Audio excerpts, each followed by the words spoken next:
suot ninyo. Baka mamaya may makakakita sa inyo, ha? Sir Tonyo, huwag kang mag-alala. Wala naman yung mga ka-dorm namin ngayon. Maganda ba yung suot namin, Sir Tonyo? Sandali. Ito ba yung emergency na sinasabi ninyo? Oo naman, Sir Tonyo. Fashion emergency is still an emergency. Oo, Sir Tonyo. Tsaka, di kasi kami makapag-decide kung anong susuot namin bikini sa pageant. Kaya, kailangan namin ng expert opinion mo. Ako, pasensya na kayo. Hindi kasi ako expert sa mga ganyan, eh.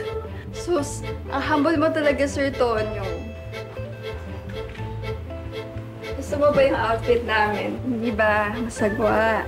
Kasi parang hindi ko siya trip. Di kayo mukhang mataba dito, Sir Tonyo. Okay naman to, di ba? Yeah. Napapangitan yata si Sir Tonyo sa suot natin. Kaya, Ayaw niya lang sabihin. Hayaan mo, Sir Tonyo, magpapalit ulit kami. Tara! Umupo ka muna dyan, Sir Tonyo, ha? Huwag kang susunod sa kwarto. Sa kwarto? Oo, huwag kang tatayo, ha? Teka lang, ha? Tara, sis. Tara.